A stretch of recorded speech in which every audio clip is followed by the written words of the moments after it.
Well, hey, Facebook and beyond. We are here. I am Tiiu Napp, and I am Dr. this Michael fine, Gross. That's me. I, That's I was going she. to say, this fine gentleman is Dr. Michael Gross. And this beautiful lady is, whoops, Tiiu Napp. Here's to you. That's my Ed McMahon thing. We're having fun today. And Yeah, thank you so much. And I beat her to it. I want to talk a little bit about her beautiful book called Healing the Holes in Your Soul. What a beautiful book. What an inspiring book. What a book that it's a must read, must be in your library. And it's the kind of book that you'll read and you don't want to give it away because it's a workbook and you're going to answer a lot of questions in there. And what's beautiful about this workbook is you might refer to it. And when you do, you're going to see how much you've grown and changed. So my suggestion is go for it. okay. And I have the privilege of holding this, which is the spiritual primer, and it's written by this gentleman right next to me. Hey, I got my fingers right, Michael. I got Wow. I got the fingers right. And I will never, ever, ever let this one go. All right. Because I will share just a little bit. Okay. I have all these, like, of course, now the pages that, okay, I have in here sticky notes. All right. And I have written in the book. Okay. So no one else is going to read my personal stuff. Okay. But All right. I was looking at this earlier today and I realized that, man, you're absolutely right. How we've grown in the 2 years that I've been working with you, absolutely phenomenal. And if you want to learn more about that, you guys will just have to keep following us at 7 o'clock on Sundays because I'm going to put my book down real quick. But Michael is the author of the Spiritual Primer. And, one of the things when I first met him, I knew I was going to stay working with him. I didn't know how I was going to do anything yet, but I just knew there's a connection that we felt the first time we met. And would you like to share that, Michael? Absolutely. And what we learned was we were fraternal twins. Thank God we were fraternal. Well, my voice would sound a lot different right now. And it's a wonderful time. And you know our story. She kicked me out of the womb first because she said she wanted an older brother, but really she wanted me to check what life was really about. Remember that cereal? Mikey likes it, so they would eat the cereal. Well, that's a case like that. But what they say, I had to get even. And she did see a vision of our mother, and she said she was gorgeous and beautiful. And I said, "You're absolutely right. I look just like her." So that's the way that we get even with each other. But I want to thank all of you for being on this evening, and it's so great. And I know Tiiu is itching to make an introduction. So here's Michael. You're such a character. Thank you. Okay. You're Thank you very welcome. much. Thank you very much. Okay. Thank you We very much. want to go ahead and thank you all for showing up on Sundays at 7 o'clock. It is a family day, so we try to keep everything to within about a half an hour because Michael always has a wonderful message. And why not listen to a wonderful message as you're preparing for your next Monday, your beginning of your work week for a lot of you. So we appreciate that you take the time to either join us on Sunday night or watch the recording. So here we go. I'm going to go ahead and introduce you. Our topic today is your direction in life, part 2. We showed, we spoke about it last Sunday, Hmm. and this is going to be a series. I don't know. Michael's got the inside skinny on how many of these parts we're going to have, but for now, I'm just going to go ahead and introduce you. Okay. So Dr. Michael Gross is an author, professional keynote speaker, transformational coach, and an entrepreneur. For more than 3 decades, he's been on a spiritual path as an intuitive, a healer, a spiritual counselor, and an incredible teacher. Through the guidance of spirit, Michael has assisted others in their personal quest for self empowerment, helping them to create the lives that they have long sought and to bring forth their intuitive abilities. Michael currently teaches classes in spirituality, self empowerment, Reiki, and other modalities. And he's got some amazing stuff coming down the pipeline. So be definitely paying attention to what he's doing on his website, because we're going to talk about that a little bit before we go. But onward, I've gotten off the script, and this is the only thing that we script, and I still get off it.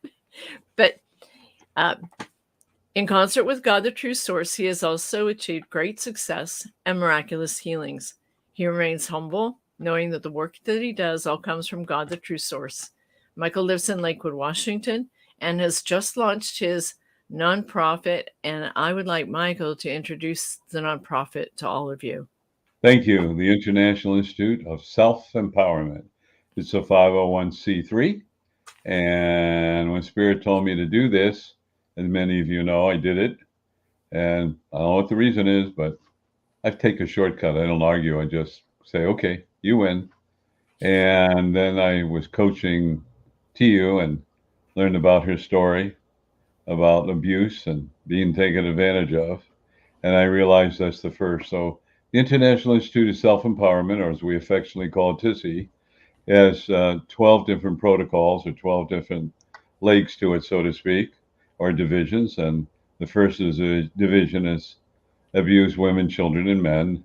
And the director of that department for overseeing abused women and children and empowering them, teaching about self-worth, self-love, self-esteem, is Tiiu Napp.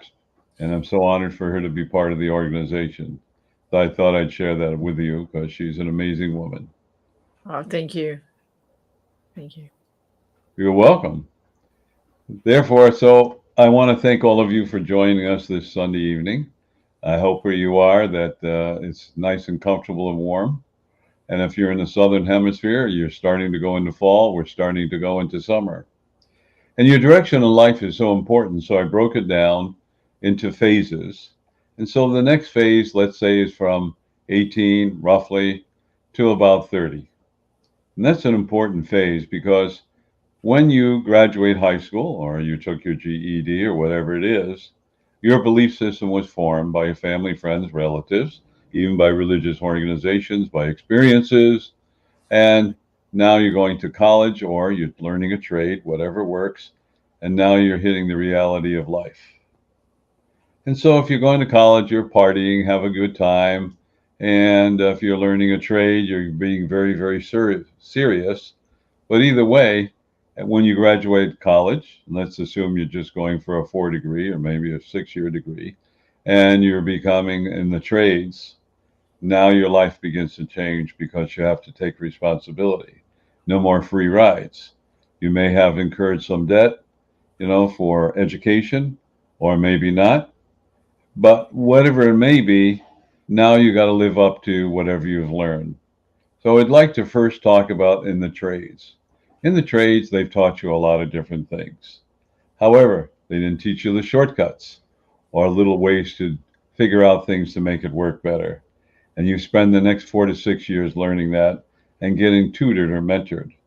Now, let's suppose you graduated college, and we'll assume you got a bachelor's or a master's or whatever. And now you're learning about life. So now you got to pay your bills.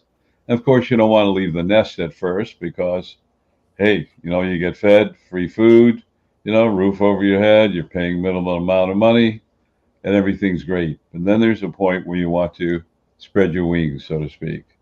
And now you begin to socialize. So part of your socialization that you're doing is perhaps going to bars or parties or meeting different people. And then you're finding out what life is real about. And life is all about an experience. Life is all about the wins and losses. But when you look at the wins and losses, they're all wins, because the reason I say that is because the losses aren't really a loss, it's something you learn.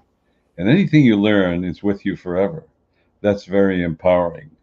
And you realize your belief system is changing a little bit, because now what you thought was theory isn't necessarily reality.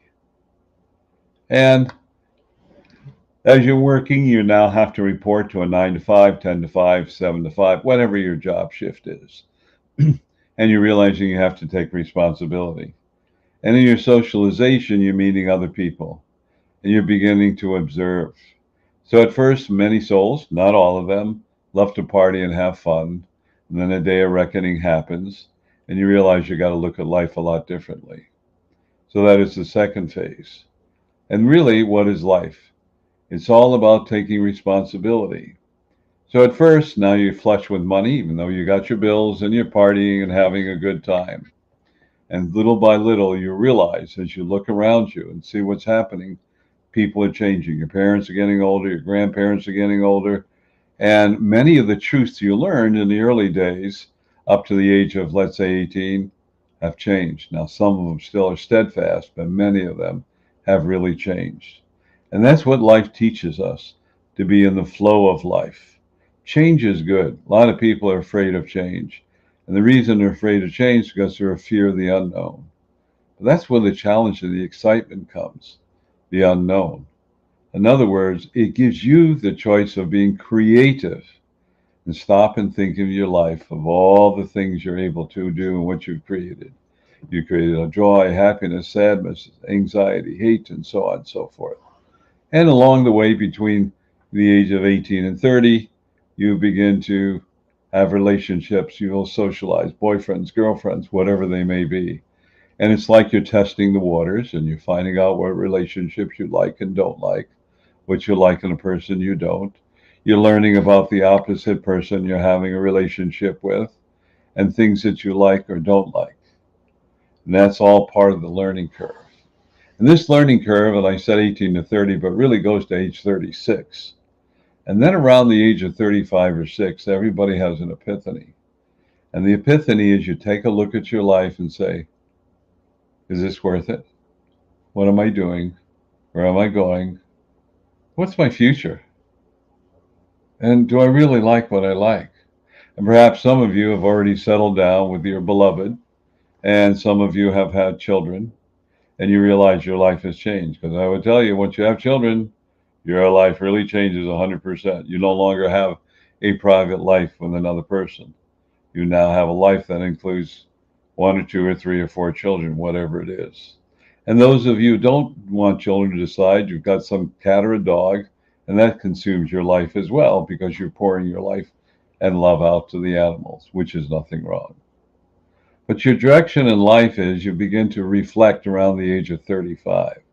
It's also around the age of 35 that you wake up spiritually. Now, some people talk about spiritually, they're a good, whatever their religiosity is, but I'm not talking about that. I'm talking about true spirituality.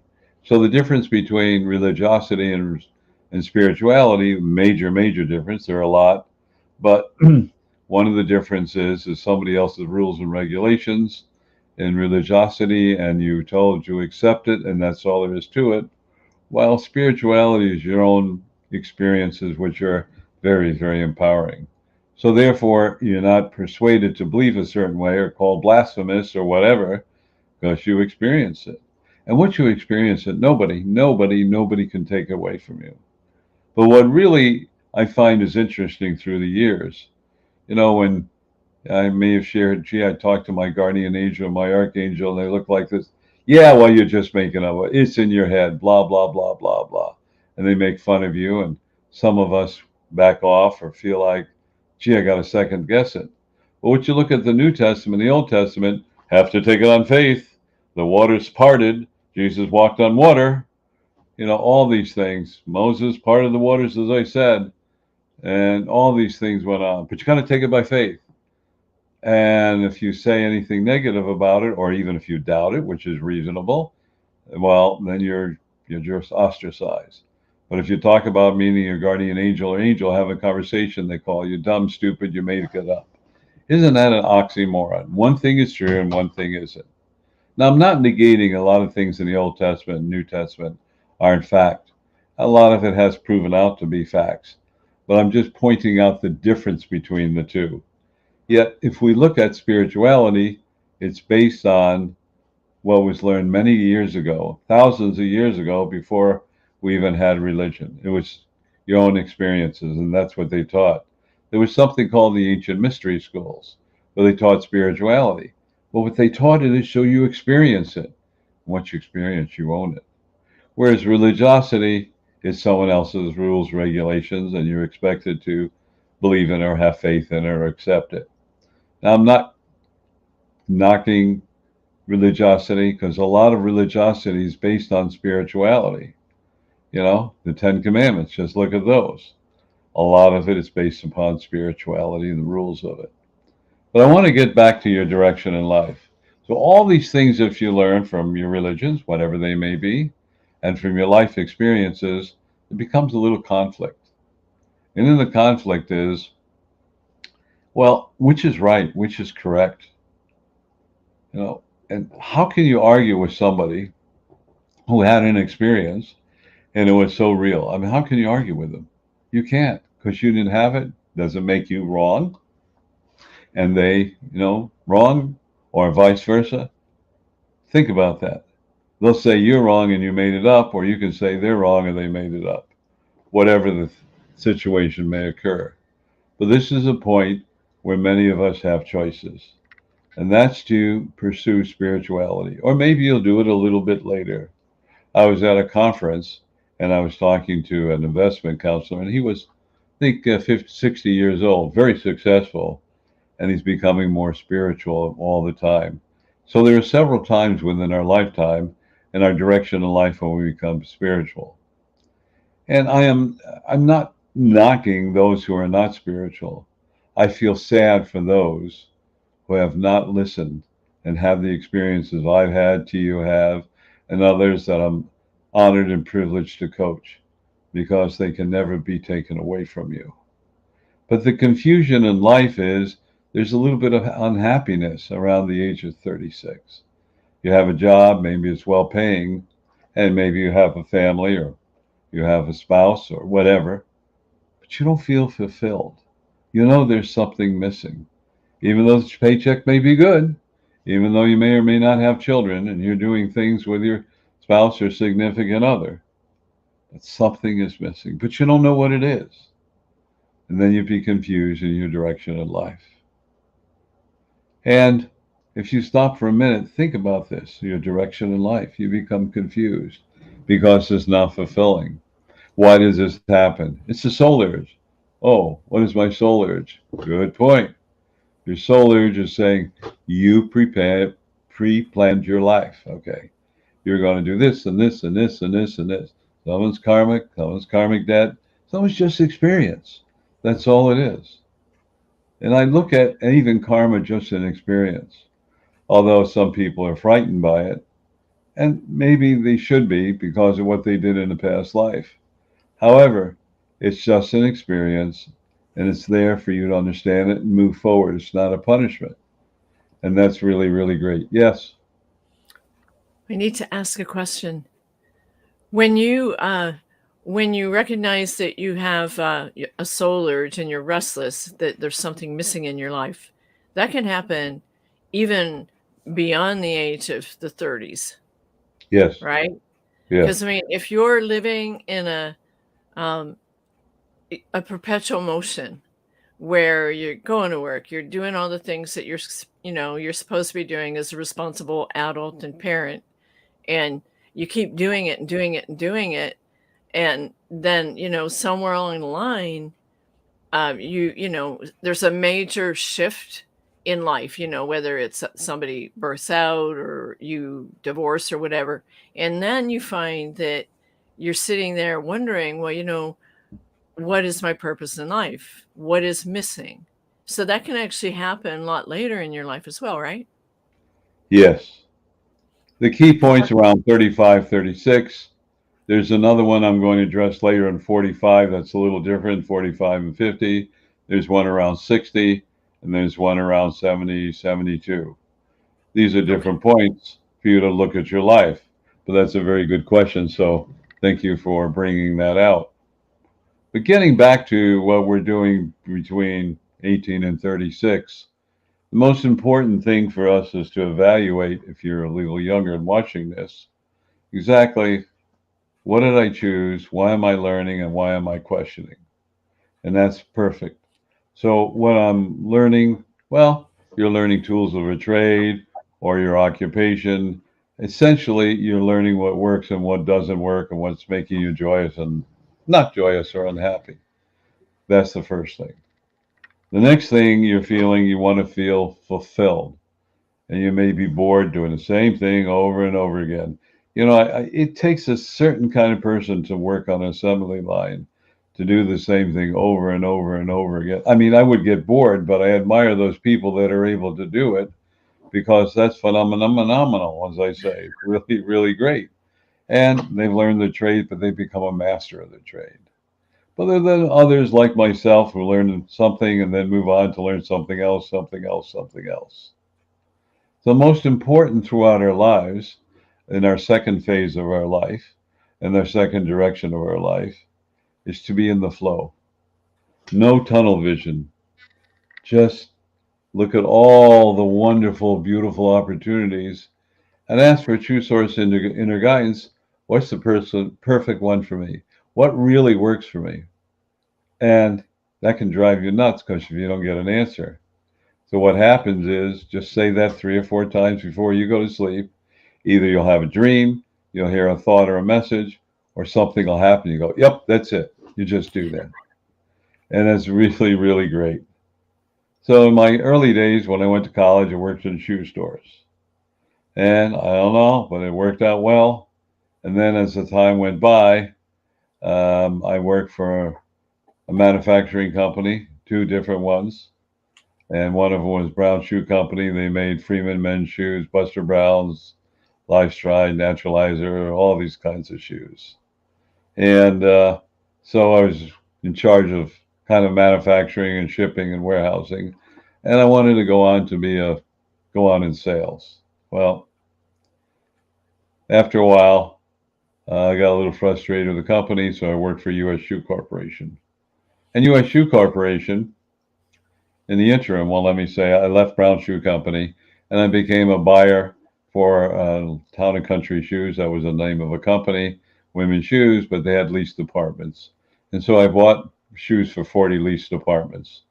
And in those days, the shoes were $300-400, which, today we have Versace and everything that are a couple thousand. But if you look at the difference in the economy and the monies, they would have sold for the same thing.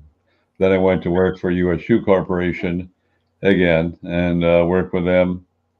And that worked out really well. I worked for them, then went for another company and so on. But each time I changed, it was a boost upward. I don't know why I changed. I made more money. Things worked out better and so on and so forth. And my wife said to me, look, you're traveling so much. You're not seeing the children grow up. And she put a lot of pressure on me. And at that time, I worked for another shoe company. And then I worked for a company called Totes, that umbrellas and rain boots and snow boots. And with all the pressure, I was sales manager of the Northeast in Canada. And then, she said, you're missing out on the children. I went into business for myself. And after that, had several businesses. And the reason I'm telling you all this is because, and she was right, I'm glad I got to see my children grow up. But each phase of my life, I learned something new. So I sit down today, and some of you may or may not know that, but I was a college professor of economics, business communications, and marketing, City University here in Seattle, Washington. And they asked me to go into online at that time to teach the Asians and so on and so forth. And at that point, I finally did other things. But it was a wonderful journey. The only reason I'm telling you this is not to impress you, because I didn't know what the heck I was doing. But indirectly, I was led from one thing to another thing to another thing. So the skills you have today, and you all have skills. I don't care if you ever worked. You may have been a mother or father taking care of children. You have unique skills. And we have to honor our mothers because we just had Mother's Day, but they have to have unique skills to cope with their children, let alone their spouses and their family and relatives. And if we understand that, we make these directions in life, because we have to find out what works for us. So you are the sum total of your lives up to, we'll say, at age 36. And all those things you've learned, you're beginning to apply. And that's so important. But this is part of the journey of life, learning something new, being flexible. I really feel sorry for those who work for, let's say some kind of plant and they do the same thing over and over and over and over again. But maybe they're able to space out and do it automatically and they don't get bored. But there are some of us like me who say, no, I love challenges. I love doing different things. And there's some of us that want security. And I look out back on my life and I realize, and so are you, look back on your life of everything you've learned. My intention is never, never, ever to retire, because the stats will show you that the average bear that retires, after 3 years, they were birthed out of their body from becoming, I don't know, sedentary or whatever is going along. But there is something new in life, and that's what propels me. And if you look at your direction in life, whatever propelled you and made you do between the age of birth and age 36, you will find when you get to a certain age around your 60s, and I'll address that later, you will find out that, yeah, you're drawing on all that knowledge. But right now, it's a point of, because of the chaos we're having on this planet and the inflation we're having, it is time to turn lemons into sugar, or honey if you will. Yes, turn those lemons into honey or sugar. Lemonade. Well, take a look at this. Not, yeah, I guess it could be lemonade. But I want you to look at your life, whatever age you are and whomever you are looking at around you and listening to this podcast. Think about everything you've learned and all the knowledge. It's priceless. Whether you learned it the hard way or the easy way, you cannot put a value on it. I suppose you could put a value of $1 trillion, but something is very important. Knowledge can only be experienced, no theory. Knowledge can always empower you. Knowledge is something that is never can be taken from you. Knowledge helps you to prepare your life to do whatever you so desire. Because with this knowledge, you begin to understand how it fits into your life, how it makes you happy, and how you can accomplish great things. Never shortchange yourself, because whatever you've gained in your life, this knowledge made you who you are. And you know what? There's no failures in life. You're all a success in everything you have done, because you learned something. That's what's so powerful. You have learned what worked and didn't work. And we need to remember that. I see we're over the 27-minute mark, and I know that I should start zipping up, so to speak. But I want all of you to know that the most important thing is you chose life, and you chose the experiences of life. And those experiences in life is your epitaph, what people will talk about and what you have created. So with that in mind, I know Tiiu is getting a little antsy. So go ahead, Tiiu. Please share. Okay. Just going to adjust the mic here a sec. I don't want feedback. I want to thank you, Michael, for the powerful message. And can you still hear me all right? Yes. Okay, perfect. Michael does a call in every Tuesday night, and it starts at 6:30 p.m. Pacific Daylight Time. And I'm going to go ahead and give the numbers. I'm also going to put everything in the contact information so that you guys will have it. So make sure that you jot down the numbers, etc. But the Tuesday night call-in, phenomenal. You can ask Michael any kind of questions you want regarding spirituality, the universe, your burning desires in life. Yeah, okay. There's going to be other people on the call, so make sure you don't get too personal, right, Michael? Right. Okay, that number is 202-926-1059 with an access code. Michael, what's your access code? 125-446-pound. Okay, one more time. At the end of his call in, he always does a 10-minute can't talk. He does a call. He does a recorded call. I'll get it right.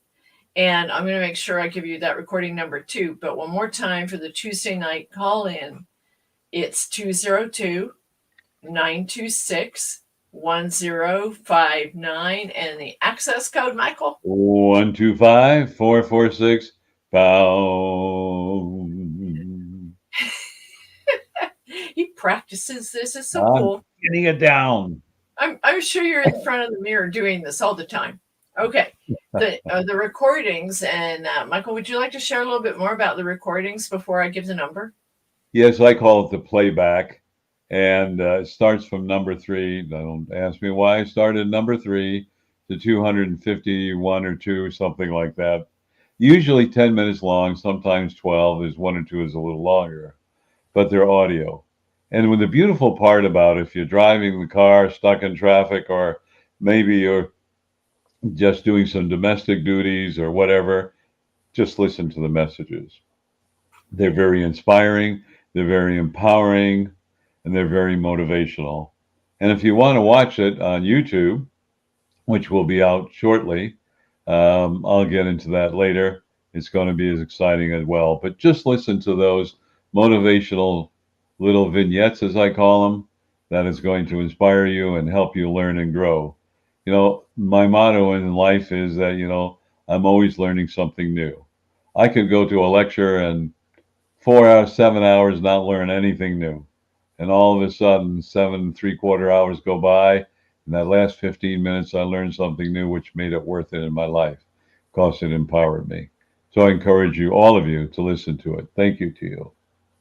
Okay. And the recordings can be accessed at just dialing in. It's a free conference line. It's 434-300-4170. And the access code, Michael? Is 125-446-pound. Okay, I'm going to give that number one more time. It's 434-300-4170, and the access code 125-446-pound. He's shaking his computer, and I'm not going to do that because mine is precariously balanced. Okay. So on that note, we also have, Michael also does a second Saturday of every month event. Gosh, my thinker is going well, it is Mercury retrograde, right? Yeah. So why don't you tell everybody about what happens on the second Saturday of every month, and then I'll make sure I give the number as well. This is very dear to my heart. And the second Saturday of every month from 9:55 a.m. to approximately 11:01 a.m. Pacific Daylight Savings Time, what I do is call as many people as possible. And then we become a conduit for the true source's unconditional love as it spreads through our body and envelops Mother Earth, the animal, mineral, vegetable kingdom, every soul and everything that exists. And Mother Earth is also a living, breathing entity. And so it's important for us to spread that love, that feeling of love. And I can't tell you how many people tell me when they're on, after they're done, what a marvelous experiences they've had, so empowering and so loving. So I encourage all of you, because we have to make a difference. You are the difference, and you are the solution. And it's time we get around to doing it now. It's just a little over an hour, once a month.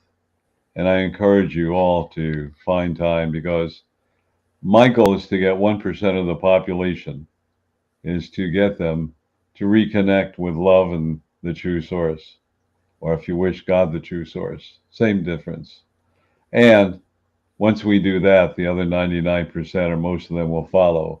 And it's so important at this time because we're heading towards a precipice where we can go into the dark or into the light. It's not a threat. I believe we'll win. We will go into the light. However, we can't sit on our duffs and expect it to happen. We have to be a part of it. So thank you for letting me carry on in my soapbox and talking about this, but it's very dear to my heart. Okay, and the number on that is at 9:55 a.m. second Saturday of every month, Pacific Standard Time. And the number for that is 202-926-1059. Same number as the Tuesday night call-in. And the access code, Michael? 125-446 pound. So please join us. It's so important. Perfect. Okay, Michael, one more thing. Shall we tell them a little bit more about your nonprofit, or are we good? I believe we're good. We're going to have some more things. We'll be sharing our website probably in a couple of weeks and our logo. So I want to encourage all of you. It is a nonprofit. And Tiiu and I worked very hard. My board of directors have worked hard. And, neither of us have taken a penny. We're doing it out of love and putting a lot of energy into it. Therefore, if you see this and you want to contact me to make a donation, we would love it. And if you see this and just tell others about it, we're happy, whatever you so desire to do and be. So thank you. With that, we are about to close. One final comment. If you want to learn more about Dr. Michael Gross, his website is live. We're still tweaking a couple things, but it's drmichaelgross.net.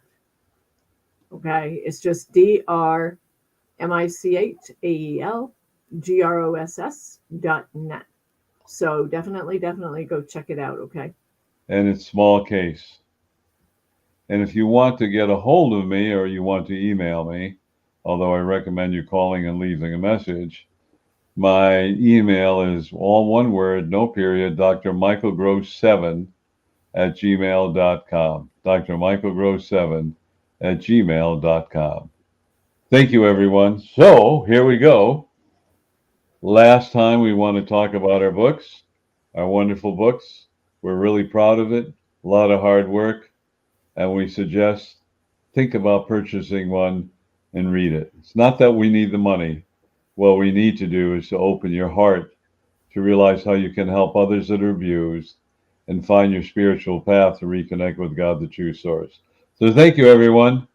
Start here. Thank you. Everyone have a great week. Bless you. And namaste. Namaste. Thank you. You are unlimited, right, Michael? You are unlimited. Thank you so much, everyone. Thank you. We love you.